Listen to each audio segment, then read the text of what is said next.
السلام علیکم ورحمۃ اللہ وبرکاتہ. کیا حال ہے آپ سب کا؟ الحمدللہ.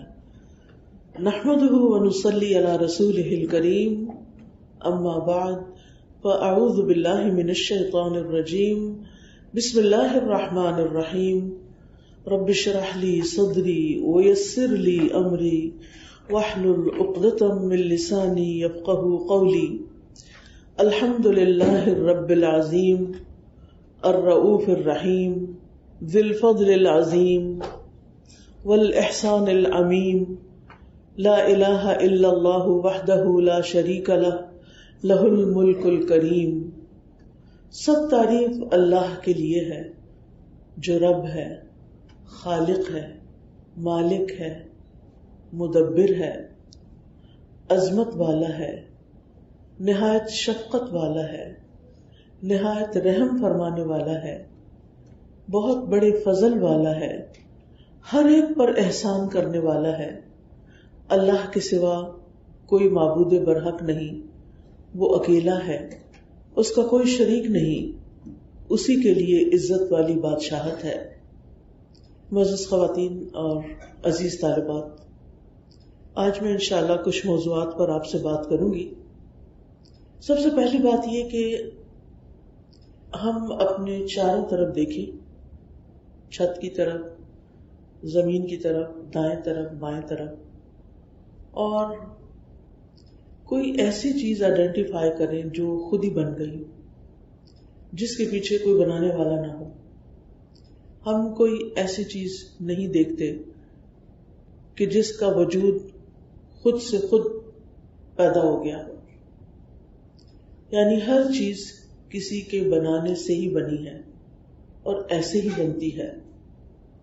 پھر دوسری چیز یہ کہ جتنی بھی چیزیں ہیں وہ کسی نہ کسی مقصد کے لیے بنی ہیں.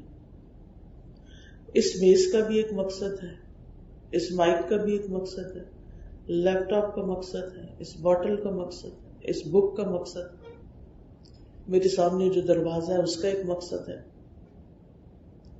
دیواروں کا ایک مقصد ہے، چھت کا ایک مقصد ہے، روشنیوں کا ایک مقصد ہے.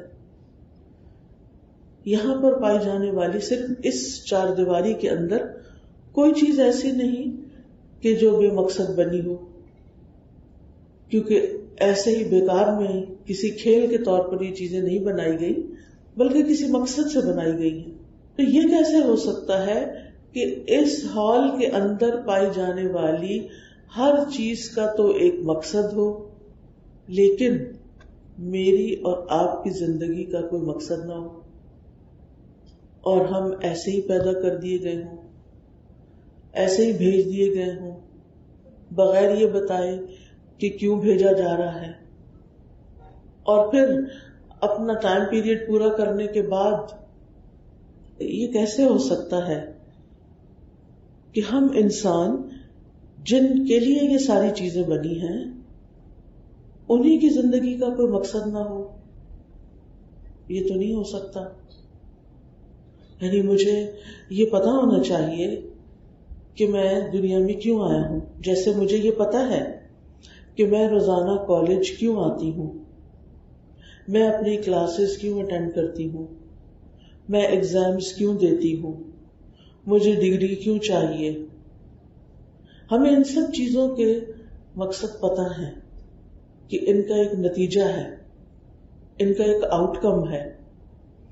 تو یہ کیسے ہو سکتا ہے کہ اس زمین پر جب اللہ سبحانہ تعالیٰ نے اتنا کچھ پیدا کر دیا، طرح طرح کی نعمتیں کھانے کے لیے، پہننے کے لیے، استعمال کرنے کے لیے، زندگی کو آسان بنانے کے لیے، زمین پر، خشکی پر، پہاڑوں کے اندر نعمتیں رکھ دی، بادلوں سے رزق برسایا، سمندر کے اندر بے شمار مخلوق، یہ ساری کی ساری اس نے ہمارے لیے بنائی. اس نے فرمایا خلق لکم ما فی الارض جمیعا، اس نے تمہارے لیے بنایا ہے جو کچھ زمین میں ہے، سارے کا سارا سب کچھ تمہارے لیے بنا ہے. تو پھر سوال یہ پیدا ہوتا ہے کہ ہم کس لیے بنے ہیں؟ کیا ہم صرف کھانے پینے کے لیے بنے ہیں؟ کیا ہم صرف شادی کر کے بچے پیدا کرنے کے لیے بنے ہیں؟ یا پھر ایک ڈگری حاصل کرنے کے لیے بنے ہیں، یا پھر ڈگری کے بعد ایک جاب کرنے کے لیے بنے ہیں، اور جاب کرنے کے بعد ریٹائرمنٹ، اور ریٹائرمنٹ کے بعد دنیا سے رخصتی، اینڈ دیٹس اٹ؟ کیا ہمیں اللہ سبحانہ تعالیٰ نے اتنا کچھ دے کر بس صرف اتنی زندگی کے لیے، اور وہ بھی اکثر ہم دیکھتے ہیں کہ بہت سے لوگ ریٹائرمنٹ تک نہیں پہنچ پاتے، بہت سے لوگ جاب تک نہیں پہنچ پاتے، بہت سے لوگ تو اسکول تک بھی نہیں پہنچ پاتے، تو پھر ہم یہاں کیا کر رہے ہیں، کیوں کر رہے ہیں؟ اور کیا یہی سب کچھ اصل زندگی ہے یا اس کے علاوہ بھی کچھ ہے؟ اور یہ سب کچھ ہم کیوں کرتے ہیں؟ کیونکہ ہمیں زندہ رہنے کے لیے کھانے پینے کو کچھ چاہیے ہوتا ہے۔ جاب ہمیں کیوں چاہیے؟ کیونکہ ہم نے سروائیو کرنا ہے، ہم نے اپنی ضروریات پوری کرنی ہے۔ اور ضروریات کون سی؟ جو ہمارے جسم کی ضروریات ہیں عام طور پر۔ لیکن اللہ نے ہمیں صرف جسم دے کے تو نہیں بھیجا، اس جسم کے اندر روح بھی ڈالی ہے، اور اس کی بھی کچھ ریکوائرمنٹس ہیں۔ جسم کی ضروریات تو اللہ تعالیٰ نے زمین سے پیدا کر دی، لیکن روح کی ضروریات زمین سے نہیں پیدا کی۔ جسم تو مٹی سے بنا ہے، لہذا اس کی ضرورت مٹی سے پوری ہو جاتی ہے۔ جو کچھ مٹی اگاتی ہے اور جو کچھ ہم مٹی سے بناتے ہیں اور پھر اس میں رہتے ہیں اور زندگی بسر کرتے ہیں، لیکن روح تو اوپر سے آئی ہے، تو اس کی غذا بھی اوپر سے آئی ہے، اس کی نیڈز زمین سے پوری نہیں ہوتی۔ ہم جتنا چاہیں اچھا کھانا کھا لیں، ہماری روح خوش نہیں ہوتی، ہماری روح کو کچھ اور چاہیے ہوتا ہے۔ ہم جتنا اچھا چاہیں کپڑا پہن لیں، جس برانڈ کا چاہیں پرس لے لیں، ہم جیولری پہن لیں، نئی سے نئی گاڑی خرید لیں، لیکن وہ ایک ہالونیس اپنے اندر کیوں محسوس ہوتا ہے پھر، اگر ہمارے پاس وہ سب کچھ ہے جو ہم چاہتے ہیں؟ کیونکہ ہم نے اپنی روح کی ضرورت کو محسوس نہیں کیا، اور روح کی ضرورت کیسے پوری ہوتی ہے وہ نہیں جانا۔ روح کی ضرورت روح سے پوری ہوتی ہے، اور وہ روح جو ہے وہ وحی الہی ہے۔ اللہ سبحانہ تعالیٰ نے روح کا لفظ قرآن مجید کے لیے بھی استعمال کیا ہے، اور اس قرآن کے لانے والے فرشتے کے لیے بھی روح القدس کا لفظ استعمال ہوا ہے۔ تو اس روح کی ضرورت جو ہے وہ روح یعنی وحی الہی قرآن و سنت سے پوری ہوتی ہے۔ اس میں ہمیں بتایا گیا ہے، اور نہ صرف یہ کہ ہماری روحانی ضروریات پوری ہوتی ہیں، بلکہ ہماری بہت سی انٹلیکچوئل نیڈز بھی پوری ہوتی ہیں۔ جب ہم قرآن پڑھتے ہیں، جب ہم حدیث کا مطالعہ کرتے ہیں، جب ہم اپنے دین کے بارے میں پڑھتے ہیں، کیونکہ دنیا کے جتنے بھی علوم ہیں وہ بھی بہت معزز ہیں، بہت فائدہ مند ہیں۔ انسانوں نے ان علوم کو پڑھ کے سیکھ کے دنیا میں بہت ترقی کی ہے، انسانوں کو فائدہ پہنچایا ہے۔ طب کا علم آپ دیکھیں کہ کتنی ترقی کر گیا ہے، اور انسان کی بیماریوں کے کیسے کیسے علاج دریافت ہو گئے۔ اسی طرح انجینئرنگ کا علم ہے، سائنس اینڈ ٹیکنالوجی کی بھی بے شمار چیزیں ہیں کہ جن کے اندر ریسرچ کرنے سے، پڑھنے سے انسانوں نے بہت کچھ سیکھا سکھایا، اور بہت کچھ بنایا، اور بہت کچھ انسانوں کو فائدہ پہنچایا، اور خود بھی بہت کچھ کمایا، نیک نامی بھی کمائی اور مال بھی کمایا۔ لیکن صرف ان چیزوں سے انسان خوشی نہیں پا سکا۔ آج ہم جانتے ہیں کہ دنیا میں ذہنی بیماریاں، روحانی بیماریاں، جسمانی بیماریوں سے آگے نکلتی جا رہی ہیں۔ پہلے بچوں کے اندر کبھی ڈپریشن نام کی چیز نہیں سنی تھی، اب چھوٹے چھوٹے بچے بھی ڈپریشن کا شکار ہو رہے ہیں۔ ایسا کیوں ہے؟ اس لیے کہ ابھی کچھ اور حاصل کرنا، کچھ اور جاننا، کچھ اور سیکھنا، اور سیکھ کر اس کو کرنا باقی ہے۔ جب وہ کام انسان کرے گا تو ہی انسان سکون پائے گا، اور وہ کیا ہے؟ اللہ سبحانہ تعالیٰ کی طرف سے بھیجا ہوا اس کا کلام ہے، قرآن مجید ہے۔ اللہ تعالیٰ نے کتاب کیوں اتاری؟ کتاب کے شروع میں ہی بتا دیا، الف لام میم ذالک الکتاب لا ریب فیہ ھدی للمتقین۔ یہ کتاب جس میں کوئی شک نہیں، متقی لوگوں کی ہدایت کے لیے آئی ہے۔ گویا ہماری رہنمائی کے لیے، ہماری ہدایت کے لیے اللہ سبحانہ تعالیٰ نے یہ کتاب بھیجی ہے۔ ہم اس کے بغیر اگر زندگی بسر کر رہے ہیں تو گویا اللہ تعالیٰ کی بتائی ہوئی ہدایت کو چھوڑ کے زندگی بسر کر رہے ہیں. اس لیے ہم بہت سے مسائل اور بہت سے پرابلمز کا شکار بھی ہو رہے ہیں. تو اس لیے بہت ضروری ہے ہمارے لیے کہ ہم اللہ سبحانہ تعالیٰ کی طرف سے آئی ہوئی رہنمائی سے فائدہ حاصل کریں، اور پھر ہم دنیا میں بھی نہ صرف یہ کہ خود فائدہ اٹھائیں بلکہ تمام اقوام عالم کے لیے رہنمائی کا باعث بنے. ہمارے دین نے ہمیں بتا دیا ہے کہ ہمارے لیے اطمینان اور سکون اللہ کے ذکر میں ہے. الا بذکر اللہ تطمئن القلوب، خبردار اللہ کے ذکر سے دلوں کو اطمینان نصیب ہوتا ہے. لیکن اگر ہم صرف اور صرف جسم کی ضروریات پوری کر کے یا اپنی دنیا کی دیگر ضروریات پوری کر کے اپنے دل کی ضرورت کو، اپنی روح کی ضرورت کو ہم پیچھے پھینک دیں گے، کیونکہ دل کی ضرورت کیا، کیونکہ قرآن جو ہے وہ دل پر نازل ہوا ہے. اللہ سبحانہ تعالیٰ نے اس کتاب کو قلب محمد صلی اللہ علیہ وسلم پر نازل فرمایا. تو جب تک یہ قرآن ہمارے بھی دل پہ نہیں اترتا، کیونکہ بعض اوقات ہم قرآن پڑھ بھی لیتے ہیں لیکن وہ صرف حلق تک ہوتا ہے، حلق تک، کہ ہم اس میں ہا، خا، عین، غین ان سب کا بہت اہتمام کرتے ہیں، تجوید پڑھتے ہیں اور اچھے سے خوبصورت آواز میں بھی پڑھ لیتے ہیں، لیکن وہ یہاں سے نیچے نہیں جاتا. نیچے جانے کا مطلب یہ ہے کہ دل میں نہیں اترتا، ہم اس کے میننگ نہیں سمجھتے، اس میں کیا کہا گیا ہے وہ نہیں جانتے، وہ کس چیز کی طرف نشاندہی کر رہا ہے ہمیں یہ نہیں پتا چلتا، کیونکہ عربک ہماری زبان نہیں ہے. اور عربک زبان ہو بھی تو بھی اللہ کی کتاب تو بڑی معزز کتاب ہے، اس کے ساتھ وقت گزارنے کی ضرورت ہوتی ہے، اس سے مانوس ہونے کی ضرورت ہوتی ہے، اس کو سمجھنے کے لیے محنت چاہیے ہوتی ہے. دنیا میں آپ دیکھیں جتنی کتابیں پڑھتے ہیں آپ اسکول میں، کالج میں، وہ آپ کے ٹیچرز آپ کو پڑھا رہے ہوتے ہیں. تو اسی طرح قرآن جو ہے اس کو سکھانے کے لیے اللہ تعالیٰ نے محمد الرسول اللہ صلی اللہ علیہ وسلم کو بھیجا.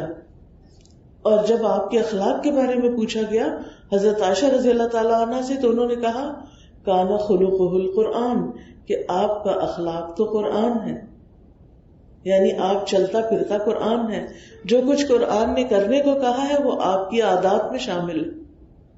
اور ہمارے لیے رسول اللہ صلی اللہ علیہ وسلم کو بہترین نمونہ بنایا گیا ہے. لقد کان لکم فی رسول اللہ اسوۃ حسنہ، تمہارے لیے اللہ کے رسول صلی اللہ علیہ وسلم کی زندگی میں خوبصورت نمونہ ہے. لہٰذا ہمیں قرآن اور سنت دونوں کو مضبوطی سے تھامنا ہے. یہ بحیثیت ایک مسلمان کے ہماری بیسک ریکوائرمنٹ ہے مسلمان ہونے کے لیے.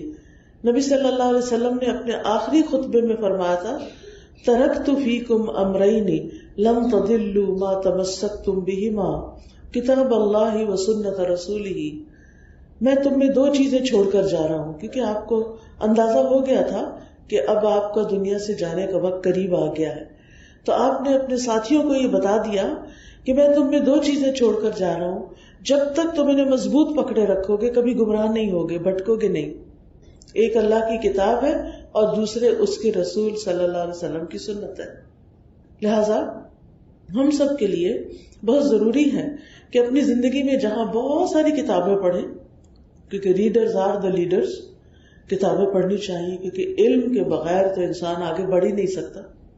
دنیا میں اگر آپ نے آگے بڑھنا ہے تو آپ کو دنیا کا علم تو چاہیے، اور بہت سارا چاہیے، اور مسلسل چاہیے ہوتا ہے. وہی لوگ دنیا میں آگے بڑھتے ہیں جو عام لوگوں سے زیادہ پڑھتے ہیں، چاہے ڈگری لے کے پڑھیں، چاہے ان کا سیلف اسٹڈی ہو، جن کو کتابیں پڑھنے کا شوق ہوتا ہے، جن کو نئی نئی معلومات حاصل کرنے کا شوق ہوتا ہے، جو اپنے فیلڈ میں ماسٹری حاصل کرتے ہیں، جو اپنے فیلڈ میں ریسرچ کرتے ہیں، جو اپنے فیلڈ میں آگے سے آگے پڑھتے چلے جاتے ہیں. تو دنیا کا علم بھی بہت ضروری ہے وہ. لیکن قیامت کے دن ہم اللہ سبحانہ تعالیٰ کو کیا جواب دیں گے جب وہ ہم سے پوچھیں گے کہ ایک شارٹ پیریڈ آف ٹائم دنیا کے لیے تو تم نے اتنی ڈھیر ساری کتابیں پڑھی. بعض لوگ لٹرلی یعنی کہ ہنڈریڈز میں کتابیں پڑھتے ہیں، ہر ویک ایک کتاب ختم کر دیتے ہیں. کچھ لوگ تو ڈیلی کتاب پڑھ لیتے ہیں، یعنی ان کی روٹین یہ ہوتی ہے. لیکن ظاہر ہے کہ انہیں اپنی دنیا میں کامیابی حاصل کرنی ہے تو وہ دنیا کی کتابیں پڑھتے رہتے ہیں. ہمارا گول کیا ہے؟ ہمیں دنیا کو بھی کمانا ہے اور آخرت بھی کمانی ہے. کیونکہ ہم کیا دعا مانگتے ہیں؟ ربنا آتنا فی الدنیا حسنہ وفی الآخرۃ حسنہ وقنا عذاب النار. اے اللہ ہمیں دنیا میں بھی بھلائی عطا کر اور ہمیں آخرت میں بھی بھلائی عطا کر. کیونکہ اگر آپ سوچیں تو ہم ایک بہت لمبا عرصہ دنیا میں آنے سے پہلے گزار چکے، پھر ہم دنیا میں آئے ہیں، پھر اس کے بعد ہم قبر میں جائیں گے. ایک لمبا عرصہ، ہمیں نہیں معلوم کتنا عرصہ ہم قبر میں رہیں گے. حضرت آدم علیہ السلام کے زمانے سے، حضرت نوح علیہ السلام کے زمانے سے، حضرت ابراہیم علیہ السلام کے زمانے سے، جو ہزاروں سال پہلے گزر چکا ہے، اس وقت سے لوگ مر مر کے دنیا میں زمین کے اندر جا رہے ہیں، زمین کے اندر جا رہے ہیں. اور قیامت کے دن کیا ہوگا؟ یہ سارے لوگ زمین سے باہر آئیں گے. زمین جو ہے وہ ایک ماں کی طرح رول پلے کرتی. اللہ تعالیٰ فرماتے ہیں اسی سے ہم نے تمہیں بنایا، اسی سے نکالا، اسی میں تم لوٹائے جاؤ گے، یعنی قبر میں واپس جاؤ گے، اسی سے پھر نکالے جاؤ گے. ایک دفعہ پھر زندگی ہوگی. اور وہ اللہ کے لیے مشکل نہیں، کیونکہ جو پہلی دفعہ پیدا کر سکتا ہے وہ دوسری دفعہ بھی پیدا کر سکتا ہے. تو بہرحال وہاں انسان کو جانا ہے، اور جانے کے بعد وہاں کتنا عرصہ رہنا ہے نہیں معلوم. پھر قیامت کا دن آئے گا، ایک دن 50,000 سال کے برابر ہے. پھر جنت ہے، یہ جہنم ہے جو ہمیشہ کے لیے، جسے کبھی بھی ختم نہیں ہونا، نیور اینڈنگ. تو خوش قسمت ہے وہ انسان جس کا آخری دن بہت اچھا ہو گیا، جس کا انجام اچھا ہو گیا، جس کا اختتام اچھا ہو گیا، اور جو اللہ کے ہاں کامیاب ہو گیا. فمن زحزح عن النار وادخل الجنۃ فقد فاز. جو جہنم سے بچا لیا گیا اور جنت میں داخل کر دیا گیا، وہ دراصل کامیاب ہو گیا. تو اب آپ دیکھیے کہ ایک لمبا عرصہ تو ہم گزار چکے، ایک ان اینڈنگ پیریڈ پھر آنے والا ہے. تو ہمارے پاس تو بس تھوڑی سی بیچ میں ونڈو ہے اس دنیا کی، جس کو قیامت کے دن انسان کہے گا لم یلبثوا الا عشیۃ او ضحاها، کہ ہم تو صبح کا پہر یا شام کا کچھ حصہ دنیا میں ٹھہر کے آئے ہیں، اینڈ دیٹس اٹ. انسان کو تو یہ یاد ہی نہیں رہے گا کہ وہ کتنے سال دنیا میں جیا ہے. اس لیے بہت ضروری ہے کہ ہم اپنی زندگی کا یہ حصہ جو اس وقت میں اور آپ گزار رہے ہیں اللہ کے فضل سے، ہمیں نہیں معلوم ہمارے پاس اور کتنے دن باقی رہ گئے ہیں، اللہ کو پتا ہے. ہمیں اپنی موت کا نہیں ہے. ینگ بھی چلے جاتے ہیں، بوڑھے بھی چلے جاتے ہیں، عورتیں بھی مر جاتی ہیں، مرد بھی مر جاتے ہیں، سبھی چلے جاتے ہیں. ہمیں نہیں پتا کہ کتنے دن اور زندہ رہنا ہے. لیکن اس زندگی کے بعد ایک چھوٹا سا ٹیسٹ ہوگا، قبر کے اندر 3 سوال پوچھے جائیں گے، اور پھر اس کے بعد قیامت کے دن امتحان جو اللہ تعالیٰ خود لیں گے، اللہ تعالیٰ پوچھیں گے. قبر کا امتحان کیا ہے؟ جب مردے کو دفن کر کے چھوڑ کے جاتے ہیں تو فوراً فرشتے آ جاتے ہیں جن کو منکر نکیر کہا جاتا ہے. آپ نے اپنی کتابوں میں منکر نکیر کا پڑھا ہوگا. وہ سوال کرتے ہیں مرنے والے سے، من ربک کا، تمہارا رب کون ہے؟ ہم کہتے ہیں اللہ، اور وہاں بھی کہیں گے اللہ انشاءاللہ. لیکن اللہ کون ہے؟ وہ کہاں ہے؟ وہ کیا کرتا ہے؟ اس کے کتنے نام، کتنی صفات ہیں؟ ہم نے کیا جانا اللہ کے بارے میں؟ ہمارا کتنا ایمان ہے اس پر، کتنا یقین ہے اس پر؟ یعنی ایسی صورت میں ہم کس قدر بعض اوقات اللہ سبحانہ تعالیٰ کو جانتے ہوئے بھی انجان ہوتے ہیں. اگر کسی سے پوچھا جائے اللہ تعالیٰ کہاں، کوئی کہے گا وہ میرے دل میں ہے، کوئی کہے گا پھولوں اور پتوں میں ہے. کیا یہ اللہ کی شان ہے؟ اللہ تعالیٰ ہر جگہ نہیں ہے اور نہ اس کے لائق ہے یہ بات. اللہ سبحانہ تعالیٰ اپنے عرش پر ہے، اور عرش مخلوقات میں سب سے بڑی چیز ہے. جو کچھ بھی اس نے پیدا کیا، ستارے، سیارے، گیلیکسیز، ساری کی ساری چیزیں اس عرش کے نیچے ہیں، اس کو کور کرتی ہیں. حدیث میں آتا ہے کہ 7 آسمان اور زمین، اور ایک آسمان کو آپ دیکھ لیں کتنا بڑا ہے، اور پھر اس کے 500 سال بعد ایک اور پھر اور 7 آسمان اور زمین ہے. یہ کرسی کے سامنے ایسے ہی ہیں جیسے ایک صحرا میں ایک چھوٹی سی مندری ہوتی ہے، چھوٹا سا رنگ ہوتا ہے. اور عرش کے سامنے کرسی ایسے ہی ہے جیسے ایک چھوٹا سا رنگ ہوتا ہے. عرش کی وسعت اور عرش کی بڑائی کا اندازہ کوئی نہیں لگا سکتا. یہ ساری مخلوقات کی چھت ہے. اور اللہ سبحانہ تعالیٰ عرش پر مستوی ہے. الرحمن علی العرش استوى قرآن میں آتا ہے. الرحمن علی العرش استوى، رحمان عرش پر مستوی ہے. ٹھیک ہے. اب مستوی ہونے کا مطلب ہمیں ایگزیکٹلی نہیں معلوم کہ وہ بیٹھے ہیں یا کھڑے ہیں یا کس شکل میں، کیونکہ لیس کمثلہ شیء، اللہ تعالیٰ کی طرح تو کوئی چیز ہے ہی نہیں. بہرحال ہی از ابو ہز تھرون، یہ ہمیں معلوم ہونا چاہیے. اور پھر ساری چیزیں اسی کے حکم سے چلتی ہیں. ہر چیز کا اسے علم ہے، ہر چیز کا وہ اختیار رکھتا ہے. اسے نیند نہیں آتی، اسے اونگ نہیں آتی، کوئی اس جیسا ہے نہیں.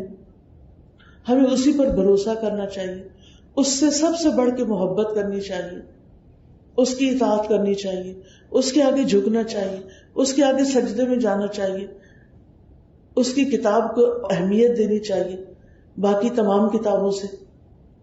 اور کوئی کتاب روز کھلے یا نہیں، اچھے طالب علم تو روز کھولتے ہیں، لیکن ایک مثال کے طور پہ کہیں مگر قرآن ایسی چیز ہونی چاہیے کہ جو ہماری زندگی میں ہر روز کھلنا چاہیے، ہر روز. دوسرا سوال جو قبر میں ہوگا وہ کیا ہوگا؟ ما دین ہوگا، تمہارا دین کیا ہے؟ ہم کہیں گے اسلام. اچھا، اگر اسلام دین ہے تو اسلام کیا ہے؟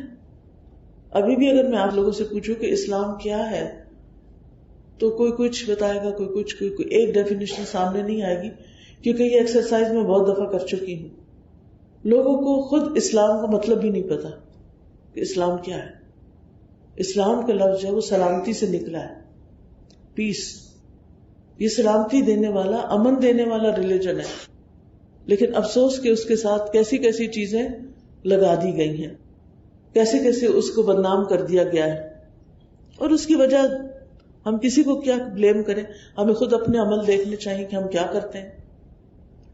بہرحال حدیث جبریل اگر آپ نے پڑھی ہو تو اس میں ایمان کی ڈیفینیشن بھی ہے، اس میں اسلام کی ڈیفینیشن بھی ہے، اور اس میں احسان کی ڈیفینیشن بھی ہے. ایمان جو ہے اس کا تعلق ہمارے دل سے ہوتا ہے، اور پھر اس کے بعد عمل میں آتا ہے. اسلام کا تعلق عبادات سے ہوتا ہے، اور احسان کا تعلق اخلاق اور معاملات سے ہوتا ہے کہ انسان معاملات میں اچھا ہو. اور اس طرح ہمارا دین مکمل ہوتا ہے کہ جس میں انسان کا باطن، انسان کا ظاہر، اور انسان کا معاملہ دوسرے انسانوں کے ساتھ. گویا ہم پر ذمہ داری عائد ہوتی ہے اللہ کے حقوق ادا کرنے کی بھی، اپنی جان کے حقوق ادا کرنے کی بھی، کہ ہم اپنی نماز روزہ عبادات صحیح کریں، اور لوگوں کے حقوق ادا کرنے کی بھی. اگر ہم اللہ کے حقوق ادا کرنا چاہتے ہیں تو اپنے ایمان کا جائزہ لیں، اور ایمان میں سے ایک ایک چیز کے بارے میں جانیں کہ اللہ پر ایمان کا کیا مطلب ہے، رسول پر ایمان کا کیا مطلب ہے. یہ تو ہمیں کہا جاتا کہ ایمان لے اور ہم ایمان لے آتے ہیں، لیکن اس کا مطلب کیا ایمان لانے کا؟ کہ جو کچھ وہ کہتے ہیں وہ کرو بھی. یعنی میں آپ کو مانتا ہوں، آپ پر ٹرسٹ کرتا ہوں، تو اس کا کیا مطلب ہے کہ پھر اگر آپ مجھے کچھ کہیں گے کہ ایسا کرو اور ایسا نہ کرو تو میں اس کو کروں گا، کرنا چاہیے مجھے، کیونکہ میں آپ پر ٹرسٹ کرتا ہوں.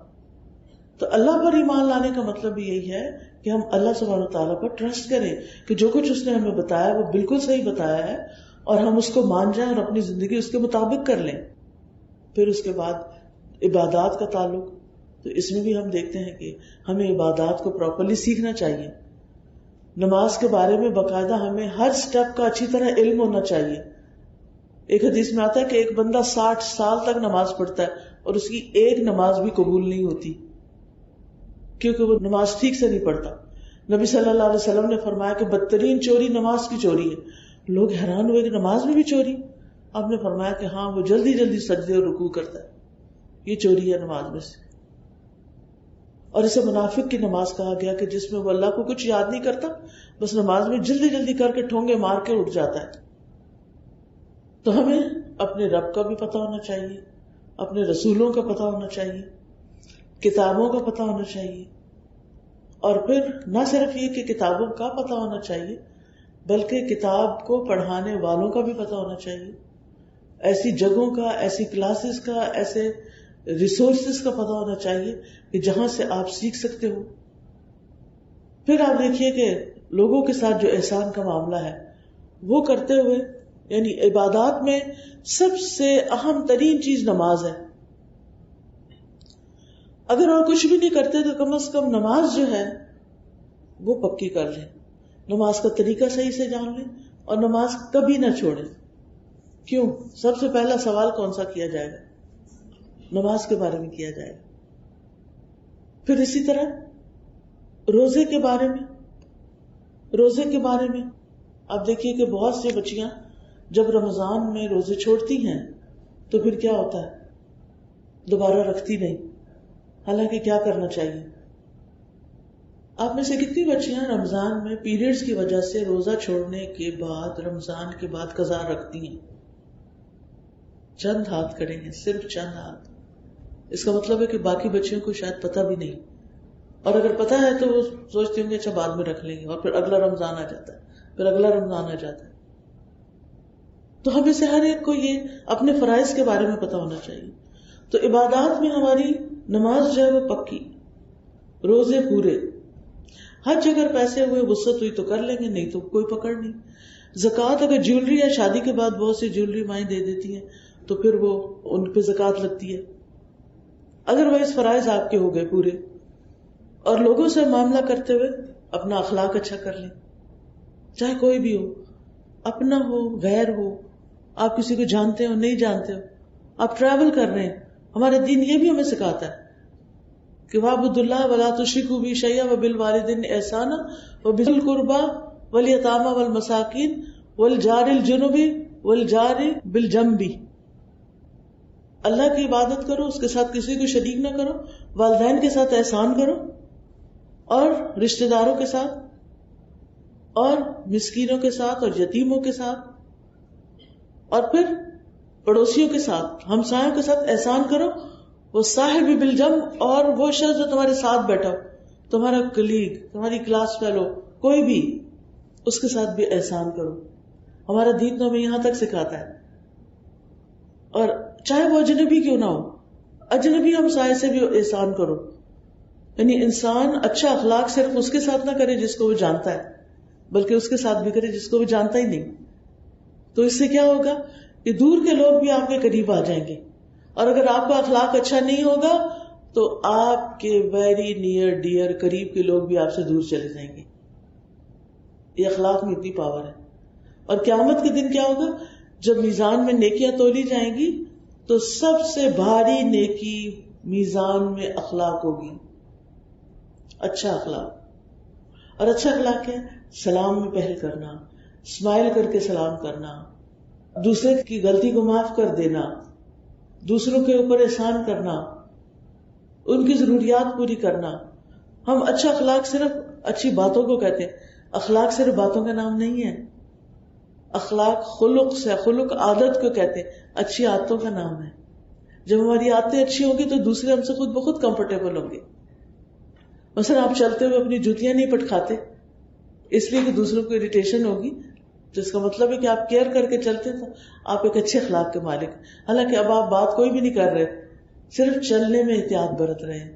اور اللہ سبحانہ وتعالیٰ اپنے بندوں کی یہی خوبی قرآن میں بیان کرتے ہیں، وَعِبَادُ الرَّحْمَنِ الَّذِينَ يَمْشُونَ عَلَى الْأَرْضِ هَوْنًا وَإِذَا خَاطَبَهُمُ الْجَاهِلُونَ قَالُوا سَلَامًا.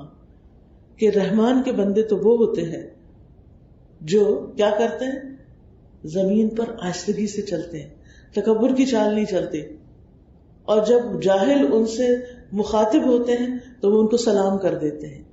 وَإِذَا خَاطَبَهُمُ الْجَاهِلُونَ قَالُوا سَلَامًا. الجھتے نہیں، بحث نہیں کرتے، لڑائی نہیں کرتے، فساد نہیں ڈالتے، آرام سے بات کرتے. تو جس کی چال میں آرام ہے اس کے کام کتنے اچھے ہوں گے. یعنی کہ کس طرح وہ اکھڑ لوگوں کو بھی سلامتی کا پیغام بھیج رہا ہوگا. تو اس لیے لوگوں سے معاملہ کرتے ہوئے اچھا اخلاق، اور اچھے اخلاق میں بہت ساری چیزیں سٹیپ بائی سٹیپ ایک ایک کو لے کے چلتے جائیں اور ان پر عمل کرتے جائیں. تو بہرحال بات میں نے جہاں سے شروع کی تھی وہ یہ تھی کہ ہمیں اپنی زندگی کا مقصد معلوم ہونا چاہیے. اللہ تعالیٰ فرماتے ہیں الذی خلق الموت والحیات لیبلوکم ایکم احسن عملا، اس نے موت اور زندگی کو بنایا تاکہ تمہیں آزما کر دیکھے کہ تم میں اچھے کام کون کرتا ہے. تو ہمارا امتحان کس چیز کا ہے؟ اللہ تعالیٰ کے ہاں ہمارا امتحان کس چیز کا ہے؟ وہ کیا دیکھ رہے ہیں ہر وقت؟ ایکم احسن عملا، 3 لفظ ہیں بس، کہ تم میں عمل میں سب سے اچھا کون ہے.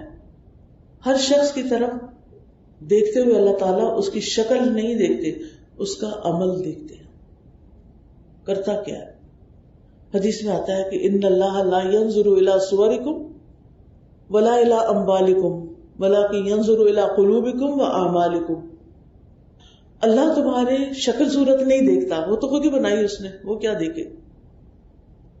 وہ تمہاری شکل و صورت نہیں دیکھتا تم کتنی خوبصورت لگ رہی. وَلَكِنْ يَنْظُرُ إِلَىٰ قُلُوبِكُمْ، لیکن وہ تمہارے دلوں کو دیکھتا ہے. وَإِلَىٰ أَمْوَالِكُمْ، اور تمہارے مالوں کو دیکھتا ہے. تو ہمیں ہر وقت میگزین دیکھ دیکھ کر اپنی سکن کو فلالیس بنانے کی فکر نہیں کرنی چاہیے، کیونکہ ہم آرٹیفیشل پکچرز دیکھتے ہیں اور اب آپ کو پتہ ہی کہ کتنی فلٹر ہوتی ہیں، کتنا کچھ ان میں ایڈ ہو جاتا ہے. اوریجنل تو ہوتا ہی نہیں کچھ، اور لوگوں نے ٹارگٹ سیٹ کیا ہوتا ہے کہ اس کی طرح تو کرنا ہی اپنی شکل. وہ ہے، آپ ہیں. میں نہیں کہتی کہ آپ گھر کے کام بھی اور دنیا کے کام بھدے طریقے سے کریں، ہرگز نہیں، بہت اچھے سے کریں، لیکن اس کے اندر خوبصورتی ہونی چاہیے. ان اللہ کتب الاحسان علی کل شیء، اللہ نے ہر چیز پر احسان کو لکھ دیا، احسان ہر چیز پر لکھا ہوا. پھر اس کے علاوہ اللہ سبحانہ و تعالیٰ کی اطاعت، رسول صلی اللہ علیہ وسلم کی سیرت کا مطالعہ کرنا بہت ضروری ہے. آپ کے بارے میں پڑھنا اور جاننا ضروری ہے. آپ نے کس طرح زندگی بسر کی اور پھر کس طرح اپنی آخرت بنائی، اور آپ کی عادات کیا تھی، آپ کے اخلاق کیا تھے. ایک چھوٹی سی کتاب ہے رسول اللہ صلی اللہ علیہ وسلم کے معاملات اور معمولات، بالکل چھوٹا سا اتنا سا کتابچہ ہے، پاکٹ سائز. اس کو بنانے کا مقصد بھی یہی تھا کہ اس کو دیکھ کے ذرا ہم اپنا جائزہ لیں کہ کیا ہمارے اخلاق بھی ایسے ہیں یا نہیں. اس میں زیادہ تر چیک لسٹیں ہیں. تو ہمیں نبی صلی اللہ علیہ وسلم کے طریقے کے مطابق اپنا اخلاق ڈالنا ہے، اور اس کے لیے ہمیں سیرت کا مطالعہ کرنا ہے. ٹھیک ہے انشاءاللہ تعالی. یہ 2 کتابیں، یہ 2 چیزیں پڑھنے سے ہمیں اپنی زندگی کا مقصد بھی پتہ چلے. اور جیسے کہ سورۃ الملک کی آیت میں اللہ تعالیٰ فرماتے ہیں الذی خلق الموت والحیات، اللہ نے موت اور زندگی اس پلانٹ پہ کیوں بنائی؟ لیبلوکم، تاکہ تمہارا امتحان لے. ایکم احسن عملا، تم میں اچھے کام کون کرتا ہے. گویا مجھ سے اور آپ سے ہر وقت یہ دیکھا جا رہا ہے ہمارے کام کیسے، ہم کر کیا رہے ہیں. کیا ہم خوبصورت کام کر رہے ہیں، اچھے کام کر رہے ہیں، یا ہم اچھے کام نہیں کر رہے. یعنی اپنا کوئی بھی کام ہے، کوئی بھی ڈیوٹی ہے. دیکھیں ہمارے مختلف رولز ہوتے ہیں نا، ہم بہن ہوتے ہیں، بیٹی ہوتے ہیں، پھر بیوی بن جاتے ہیں، پھر ماں بن جاتے ہیں، پھر دادی بن جاتے ہیں، پھر نانی بن جاتے ہیں. آپ دیکھیے کہ کیا ایک بچی جو دادی بن گئی وہ وہی کچھ کرے گی جو بچی ہوتے ہوئے کرتی تھی؟ سوال میرا یہ ہے کہ ایک بچی عمر کا سفر طے کرتے کرتے کرتے دادی بن گئی. جب وہ بچی تھی تو مخصوص قسم کے کام کرتی تھی، اب وہ دادی بن گئی ہے تو اس کو ایسے ہی بہیو کرنا چاہیے جیسے بچی کرتے ہیں؟ نہیں کرنا چاہیے نا. تو جو ٹائم چینج ہوتا جاتا ہے ہماری زندگی میں، ہماری رسپانسبلٹیز فرق ہوتی جاتی ہیں، ہماری عادات فرق ہوتی جاتی ہیں اور ہونی چاہیے. تو اس لیے بہت ضروری ہے کہ ہم ایکم احسن عملا کو پکڑ لیں. ہم سے دیکھا یہ جا رہا کہ تم میں اچھے کام کون کرتا ہے، اچھے کام، احسن عمل، احسن عمل. نماز پڑھیں تو بہت اچھی سی، کسی کو کچھ دے یا لیں تو بہت اچھے سے، کھانا پکائیں تو اچھا سا، پھر اسی طرح باقی بھی زندگی کے کام، کیونکہ یہ ہمارا امتحان ہو رہا ہے، یہ ہمارا ٹیسٹ ہے. پھر اسی طرح اللہ سبحانہ وتعالیٰ فرماتے ہیں انما هذه الحیات الدنیا متاع وان الآخرۃ ہی دار القرار. یہ دنیا کی زندگی تو معمولی فائدے کے سوا اور کچھ نہیں، اور یقیناً آخرت ہی رہنے کا گھر ہے. یعنی انسان جب جنت میں پہنچے گا تو اس وقت اس کو یہ نعمتیں دی جائیں گی. اپنے آپ سے پوچھیے گا آپ دن میں کتنی دفعہ سوچتی ہیں کہ یہ دنیا تو محض متاع ہے. متاع کہتے ہیں معمولی فائدے کی چیز، چاہے اس میں سونا ہی کیوں نہ بھر کے کسی جگہ رکھ دیا جائے، تو معمولی فائدے کی چیز کو متاع کہتے ہیں. اللہ تعالیٰ فرماتے ہیں وَإِنَّ الْآخِرَةَ هِيَ دَارُ الْقَرَارِ، آخرت وہی رہنے کا گھر ہے. یہ دنیا تو کبھی خوشی ہوگی، کبھی غم ہوگا، کبھی تکلیف ہوگی، کبھی آسانی ہوگی. ایک اور جگہ پر فرمایا وَمَا هَٰذِهِ الْحَيَاةُ الدُّنْيَا إِلَّا لَهْوٌ وَلَعِبٌ وَإِنَّ الدَّارَ الْآخِرَةَ لَهِيَ الْحَيَوَانُ لَوْ كَانُوا يَعْلَمُونَ. اور دنیا کی زندگی نہیں مگر ایک دل لگی اور کھیل، اور بے شک آخری گھر یقیناً وہی اصل ہے اگر وہ جانتے ہوتے. تو بہرحال یہ چند باتیں آپ کے سامنے رکھنا مقصود تھی. اب تھوڑا سا ٹائم ہے ہمارے پاس کوشچن آنسرز کے لیے. آپ میں سے اس لیسن سے ریلیٹڈ یا کوئی اور سوال بچیاں کرنا چاہیں تو کر سکتی ہیں. تو اللہ تعالیٰ سے دعا ہے کہ وہ ہمیں اپنی آخرت کو سنوارنے کی توفیق دے، اور جو کام ہمیں اس نے دنیا میں کرنے کا سکھایا ہے ان کاموں کو ہم اچھی طرح کر سکیں. وآخر دعوانا ان الحمد للہ رب العالمین. اب کوشچنز کے لیے تیار ہو جائیں. السلام علیکم ورحمۃ اللہ وبرکاتہ. وعلیکم السلام.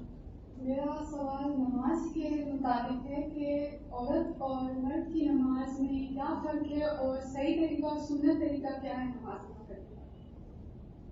پہلی بات تو یہ ہے کہ مرد اور عورت کی نماز میں کوئی خاص فرق نہیں ہے. وہ بھی قیام کرتا ہے، وہ بھی قیام کرتی ہے، وہ بھی رکوع کرتے ہیں، وہ بھی رکوع کرتے ہیں، وہ بھی سجدہ کرتے ہیں، وہ بھی سجدہ، وہ بھی سلام کہتے ہیں.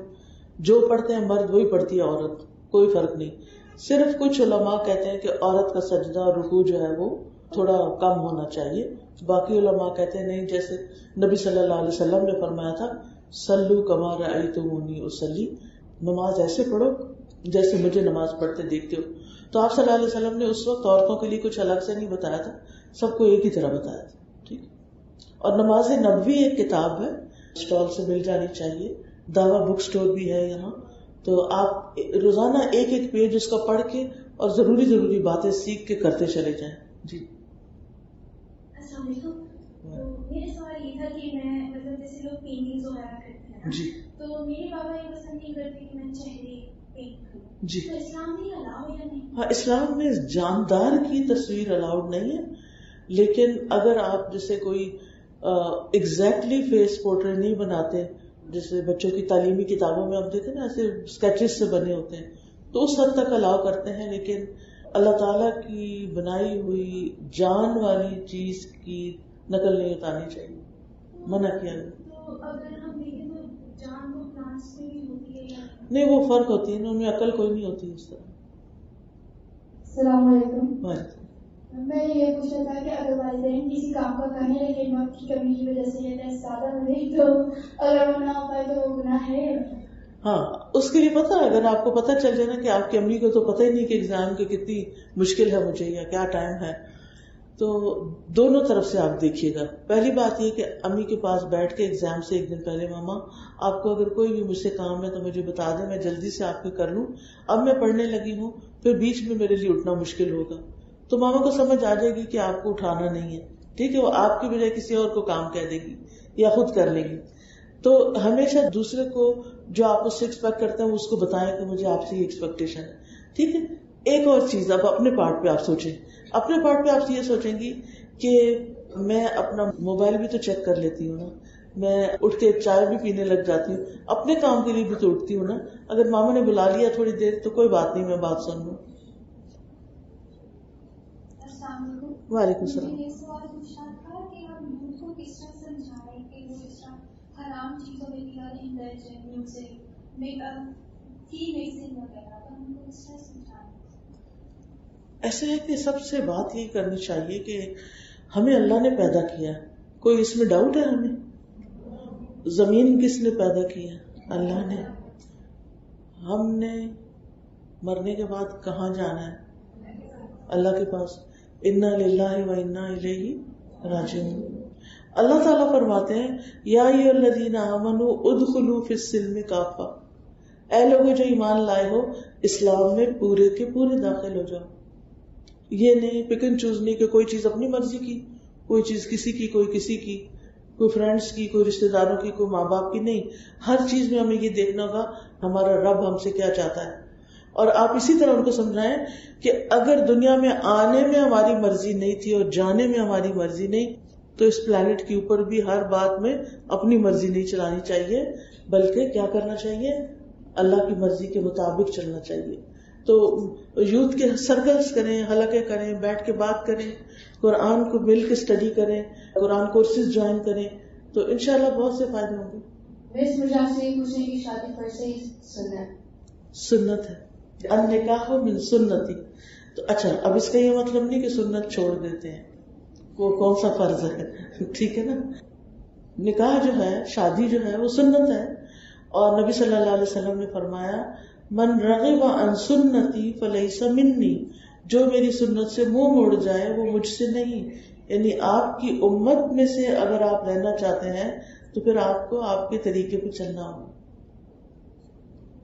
السلام علیکم. وعلیکم السلام. میرا یہ سوال ہے کہ ہم لوگوں نے بہت نمازیں قضا کر دی ہیں اور احساس ہو رہا ہے ہمیں کہ نمازیں پڑھنا، آپ کے بیان سے مجھے بہت ہوا کہ میں نے بہت گناہ کیے ہیں، تو میں کیا کر سکتی ہوں کہ میں اپنی قضا نمازوں کا ادا کر سکوں؟ میں اتنی نمازیں چھوڑ دی ہیں. اوکے، سب سے پہلی چیز تو یہ کہ سچے دل سے اللہ تعالیٰ سے ہمیں توبہ کرنی چاہیے کہ اللہ تعالیٰ مجھے اتنا علم نہیں تھا، اتنی اس کی امپورٹنس کا، مجھ سے غلطی ہو گئی ہے، آپ مجھے معاف کر دیں اور آئندہ میں ایسا نہیں کروں گی. یعنی آئندہ زندگی کے لیے آپ نے نہیں چھوڑنی. جو پیچھے ہو چکا سو ہو چکا، اس کی انشاءاللہ سچے دل سے توبہ جو ہے اس سے وہ گناہ معاف ہو جائیں گے. اب نماز میں فرض کے ساتھ سنت بھی ضرور پڑھا کریں تاکہ ان نمازوں کی کمپنسیشن ہوتی جائے جو لاس ہو چکا ہے. کیونکہ قیامت کے دن جب آپ کا اعمال نامہ سامنے آئے گا اور اس میں نمازیں نہیں ہوں گی تو بہت سخت پریشانی ہو جائے گی، لاس ہوگا. لیکن اب جب آپ نیا آپ کا آگے سے پیجز آئیں گے، ان میں آپ کی نمازیں ہوں گی، بلکہ ساتھ فرض کے ساتھ سنت اور نفل وغیرہ بھی ہوں گے، تو آپ کا دل خوش ہو جائے گا اور معاملہ برابر ہو جائے گا. السلام علیکم. وعلیکم السلام. مجھے یہ پوچھنا ہے کہ کبھی کبھی ماں باپ کو اگر وہ غلط ہو تو کیسے بتائیں؟ کہ جیسے فرقوں میں کبھی وہ کہتے ہیں کہ یہ صحیح ہے تو انہیں کیسے بتائیں گے یہ غلط؟ سب سے پہلے تو یہ کہ ہم خود علم حاصل کریں کہ جیسے ہم صحیح کہہ رہے ہیں وہ واقعی صحیح ہے اور کیوں صحیح ہے، اس کی دلیل معلوم کریں. پھر آرام سے پیار سے بات کرنے کی کوشش کریں. اگر نہیں سمجھتے لکھ کر بات کریں، اس میں ادب کے خلاف نہیں جاتا. پیار سے لکھیں، میں نے یہ پڑھا ہے، اس کی یہ دلیل ہے، اس لیے ہمیں یہ کرنا چاہیے. ہاں میں بتاتی ہوں کہ میری میم یہ بتاتی ہیں تو کہتی ہوں آرام سے. اگر وہ مانے ٹھیک ہے، لیکن آپ جاری رکھیں اور دلیل سے بات کیا کریں. ٹھیک ہے، یہ صرف کہنا کافی نہیں ہوتا کہ فلاں کہتا ہے، بلکہ یہ کہ قرآن یہ کہتا ہے، سنت یہ کہتی ہے. ٹھیک، کسی بھی مسئلے کا حل معلوم کرنا ہو نا تو اس کا صحیح طریقہ یہ ہے کہ قرآن اور سنت میں اس کے بارے میں کیا کہا گیا ہے. اصل دین کہاں آیا ہے؟ قرآن میں، سنت میں. علماء نے بھی اسی سے سیکھا ہے. میم زیادہ تر لوگ فون سے جب قرآن پڑھتے ہیں تو وہ وضو نہیں کرتے اور وہ بولتے ہیں کہ ہم نے قرآن کو ہاتھ میں نہیں پکڑا ہوا تو ہم وضو نہیں کرتے. اس میں کوئی کوئی حرج کی بات نہیں، ایسے کر سکتے.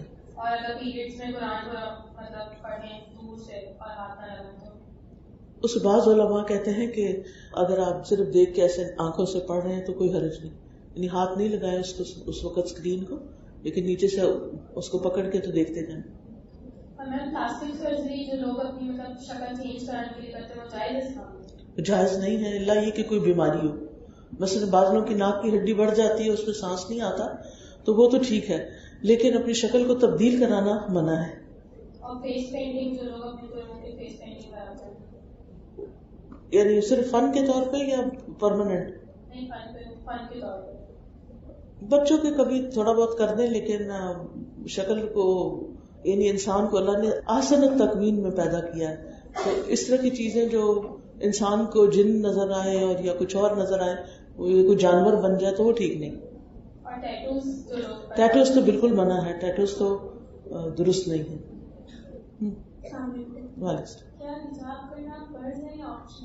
فرض ہے، کیونکہ یہ مسلمان عورت کا شعار ہے، مسلمان عورت کی پہچان ہے. سورۃ الاحزاب کی آیت نمبر 59 کو آپ پڑھیے اور اس کا ترجمہ. الاحزاب 59، ٹھیک ہے، وہ آیت حجاب ہے.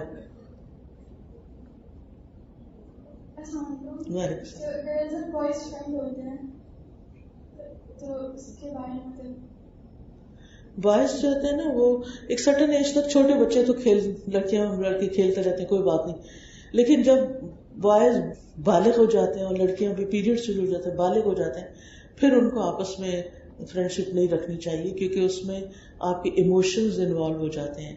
پہلے جب چھوٹے ہوتے ہیں نا تو ایموشنز نہیں ہوتے بچوں کے اس طرح اور طرح کے, پھر جب ایموشنز انوالو ہو جاتے ہیں تو بعض اوقات دونوں ایک دوسرے سے ناجائز فائدہ اٹھاتے ہیں. اب شادی کسی اور سے ہونی ہے اور فرینڈ شپ کسی اور سے ہے, یہ مسلمانوں کا کلچر نہیں ہے, ایسا نہیں کرنا چاہیے کیونکہ اس میں خاص طور پر لڑکی بہت پستی ہے کیونکہ ہم عورتیں جذباتی ہوتی ہیں اور جب ہمارے جذبات کو کوئی ہرٹ کرتا ہے تو پھر ہم ٹوٹ جاتے ہیں, تو بہت سے لوگ نفسیاتی مریض بن جاتے ہیں. تو جو چیز اللہ نے منع کر دی اس میں فائدہ ہی فائدہ ہے. السلام علیکم, میں آپ سے پوچھنا چاہ رہی تھی, بہت سے لوگ بولتے ہیں کہ جو گانے وغیرہ ہوتے ہیں یہ لوگ کچھ لوگ کہتے ہیں پارشلی مطلب اس کی گناہ ہے اور کچھ لوگ کہتے ہیں مطلب پورا ہی مطلب یہ بری بات ہے. ہاں حدیث میں آتا ہے کہ گانا جو ہے نا منافقت پیدا کرتا ہے دل میں, یعنی دل کی حالت خراب ہو جاتی ہے جس میں پھر اللہ سے, یعنی گانا کس کے لیے ہوتا ہے نا, دنیا کے کسی محبوب کے لیے ہوتا ہے, اس کو یاد کر کے آپ روتے ہیں گاتے ہیں جو بھی کرتے ہیں. تو پھر جب آپ کے اتنے ایموشنز دنیا والوں کے لیے ہو جاتے ہیں تو اللہ تعالیٰ کے لیے جگہ نہیں رہتی. تو پھر وہ ایمان کا تقاضا یہ ہے کہ آپ کی اللہ سے محبت ہر چیز سے زیادہ ہونی چاہیے, تو پھر گڑبڑ ہو جاتی ہے. کہ اگر مطلب کوئی ایسے کرتا ہے لیکن پھر بھی مطلب وہ مطلب اللہ کی مطلب اللہ کو یاد کرتا ہے, نماز پڑھتا ہے, قرآن کرتا ہے, مطلب اپنی کیا کہتے ہیں جیسے اپنی پھر بھی وہ رسک پر ہے نا, جس چیز سے منع کر دیں گے اس کو روک دے چھوڑ دینا چاہیے. اس کے بدلے میں قرآن کی تلاوت اتنی خوبصورت کرے کہ آپ کو شوق ہی نہ رہے کسی اور چیز کا. السلام علیکم, یہ پوچھ رہے ہیں کہ اسلام میں آئیبرو بنوانا صحیح ہے؟ کیا کہتے ہیں آپ بتائیے. بس ٹھیک ہے, اوکے, فتویٰ مل گیا, اتنے سارے لوگوں کو مل گیا فتویٰ. دیکھیں حدیث میں صاف آتا ہے کہ یہ جو آئی بروز کے بال ہیں ان کو نہیں نوچنا چاہیے, لعنت کی گئی ہے. ٹھیک ہے نا, یعنی بعض اوقات ہم کہتے ہیں کہ ہم تھوڑا سا ہم شیپ نہیں دے رہے ہیں, ہم تھوڑا صاف کر رہے ہیں, ہم تو جب منع کر دیا گیا لعن اللہ الواشمات والمستوشمات, اللہ نے ان عورتوں پر لعنت کی ہے جو ٹیٹوز بناتی ہیں اور جن کے ٹیٹوز بنائے جاتے ہیں, والواصلات والمستوصلات, وہ عورتیں جو بال جوڑتی ہیں اور بال نوچتی ہیں. یعنی ایک بال جوڑنا بھی ہوتا ہے, اور وہ کب ہوتا ہے جب یعنی بال اونچے کرنے کے لیے وہ پیڈنگ رکھتے ہیں بعض اوقات. آج تو مجھے نہیں معلوم آج کل کیا ٹرینڈز ہیں, یہ پھر دوسرے کو دھوکا ہو جاتا ہے, لوگ سمجھتے ہیں یہ اس کے بال ہیں حالانکہ اس کے ہوتے نہیں ہیں. تو اسی طرح وہ مستوصلات ہوتا ہے جو بال کو یعنی وہ جو پلکر ہوتا ہے اس کے ساتھ پلک کر کے باہر نکالنا یا کسی بھی طریقے سے ان کو کم کرنا, یہ منع کیا. اب آپ دیکھیں کہ جب اللہ کی لعنت ہی آ رہی ہو تو انسان کتنی نیکیوں سے محروم ہو جاتا ہے نا, خیر سے, بھلائی سے. ٹھیک ہے. اور دوسرا کہ جب پیریڈز ہوتے ہیں رمضان کے مہینے میں اور چھوٹ جاتے ہیں اور پھر وہ مطلب دیر ہو جاتی ہے اور سال گزر جاتا ہے, تو پھر وہ تو لینا واپس کرنا پڑتا ہے, لیکن اس کے ساتھ کچھ دینا بھی پڑتا ہے ساتھ میں. جی, ایک سال کے اندر پورے کر لینے چاہیے. اگر سال گزر جائے تو فوراً فدیہ دے دیں اور پھر پورے بھی کریں بعد میں. ایک مسکین کا کھانا ہوتا ہے ایک روزے کا فدیہ. اس کا سوال تھا کہ آپ نے بولا کہ آئی بروز کا منع ہے, لیکن ایک جگہ یہ بھی لکھا کہ اگر آئی بروز جڑتی ہے تو مردوں کے مشابہت میں آتا ہے, کیونکہ ہم بیچ سے کر سکتے ہیں. جو جن کی جڑ جاتی ہے نا بالکل مردوں کی طرح ہو جاتی ہے تو اس میں تھوڑا سا بیچ میں فاصلہ کرنے میں حرج نہیں ہے, لیکن جس میں یعنی اس حصے کو نہیں چھیڑنا چاہیے اوپر والے. اور ایک اور سوال یہ تھا کہ ہم کہتے ہیں کہ نام ہے کو ایک عورت کی آواز تک نہیں جانی چاہیے. آج کل تو ایسے نارمل ہے کہ سر بھی ہوتے ہیں اور کوئی بھی ہم سے نارمل بات کرتے ہیں. نہیں, یہ کسی نے کہا کہ نہیں جانی چاہیے, یہ تو ہر دور میں جاتی تھی. صحابیات نبی صلی اللہ علیہ وسلم کے پاس آتی تھی نا, تو کوئی منع نہیں ہے. نہیں, بس جس چیز سے منع ہے وہ یہ کہ ایسی باتیں نہ کرے جس سے مرد کے دل میں برے خیال آئے. چھدوا سکتے ہیں, اسے منع نہیں کیا. ہاں, کان چھدوا سکتے ہیں, ہونٹ نہیں چھدوائیں, کان چھدوا لیں. نہیں, لینسز اور ہیئر ڈائی حرام نہیں ہے.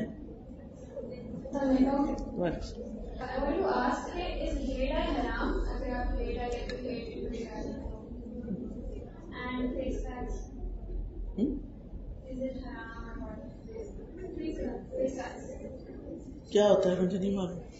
اچھا فیس پہ بال جو, ہاں یہ تو بیماری سے آتے ہیں نا. These are not normal hairs, یہ نارمل ہیئر نہیں ہے. یعنی آپ کی چن پر ہیں, آپ کے اپر لپس پہ ہیں, ان کو آپ ریموو کر سکتے ہیں, کیونکہ عورتوں کو مردوں سے مختلف نظر آنا چاہیے. اگر وہ چھوڑ دیں گے اور اتنے بڑے بڑے ان کے چہرے پہ جسے کوئی خواتین نہیں صاف کرتی تو وہ بہت اگلی لگتا ہے.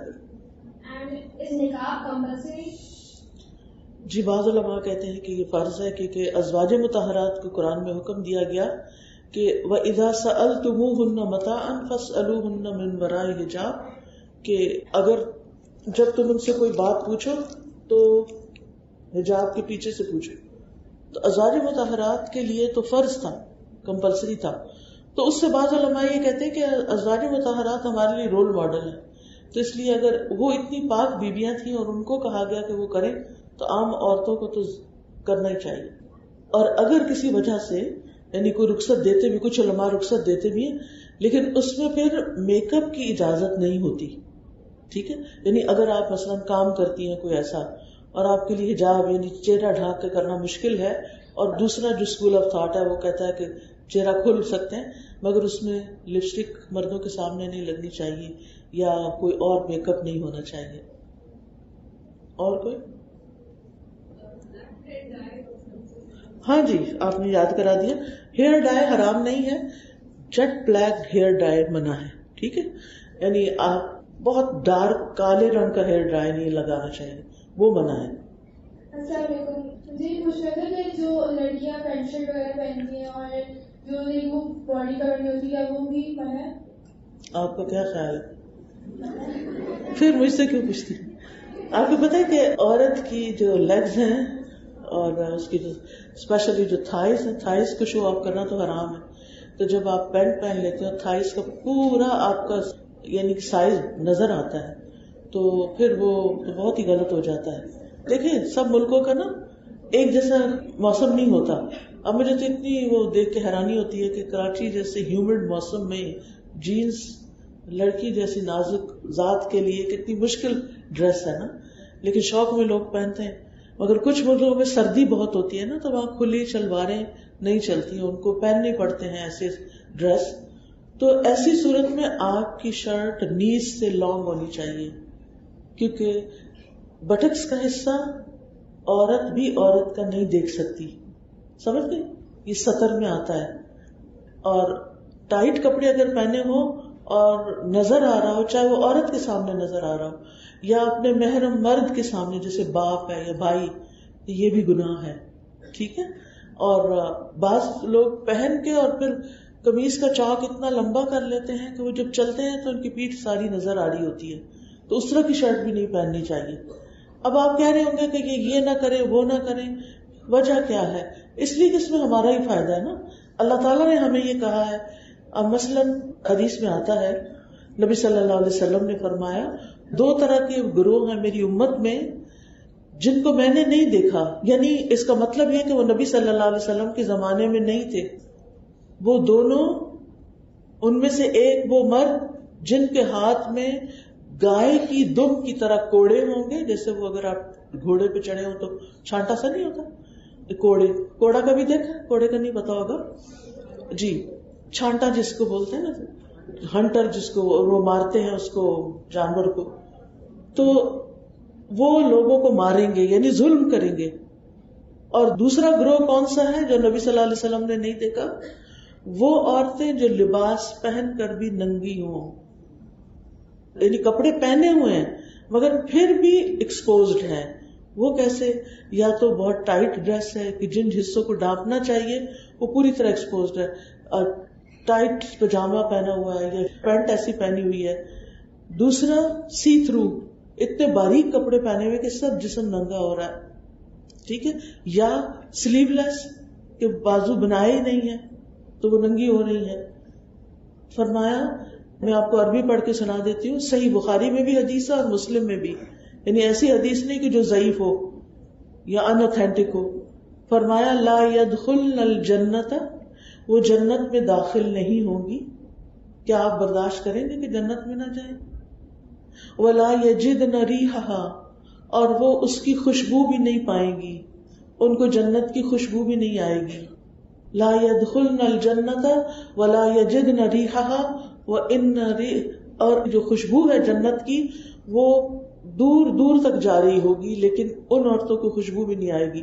اور ایک اور چیز اس میں ایڈ کی ہے، میں جو بیچ میں کا حصہ بھول گئی ہوں، کہ کپڑے باریک اور ان کے سر اونٹنی کی طرح، اونٹنی کی جو کوہان ہے اس کی طرح اوپر اٹھے ہوئے ہوں گے. یعنی بازو کا بالوں کو رول کر کے بالکل یہاں ایک سر کے اوپر ایک اور سر بن جاتا ہے نا، تو یعنی اونٹنی کا آپ نے دیکھا ہوگا، کبھی اونٹنی کو امیجن کریں نا تو بیچ میں اس کا اٹھا ہوا ہوتا ہے نا، کوہان کی طرح، کوہان جو اٹھی. اس طرح عورت کے لیے آپ نے فرمایا ان کے سر بختی اونٹنی کی کوہان کی طرح اٹھے ہوئے ہوں گے. یعنی اس کے اوپر آرٹیفیشل بال ڈال کے یا اپنے بالوں کو بہت اونچا کر کے باندھ کے وہ انہوں نے کیا ہوگا. تو یہ اتنی واضح بات ہے کہ جس کو پڑھنے سننے کے بعد پھر ہمیں اپنے لباس کا ضرور جائزہ لینا چاہیے، کیونکہ ہمیں دنیا میں تو ہمیشہ نہیں رہنا، ہمیں ٹرینڈز کو فالو نہیں کرنا، ہمیں اپنے دین کو فالو کرنا ہے. کیونکہ یا ایھا الذین آمنوا ادخلوا فی السلم کافۃ، اے لوگوں جو ایمان لائے ہو دین میں پورے کے پورے داخل ہو جاؤ. اوکے، بہت شکریہ، جزاکم اللہ خیرا، بارک اللہ فیکم. آپ سب کا بہت شکریہ، آپ نے اتنے پیشنس کے ساتھ اتنے اچھے طریقے سے سنا. اللہ تعالیٰ آپ کو جزائے خیر دے، آپ کی انتظامیہ کو جزائے خیر دے جنہوں نے یہ سب انتظام کیا اور بچوں کو سننے کا موقع دیا. اللہ تعالیٰ ہمارے عمل میں بہتری لائے اور ہمیں اپنی پسند کا بنا لے، اور اگر ہم سے کوئی بات غلط ہوگی تو ہمیں معاف فرما دے. سبحانک اللہم و بحمدک، اشہد ان لا الہ الا انت، استغفرک و اتوب الیک. السلام علیکم و رحمۃ اللہ وبرکاتہ.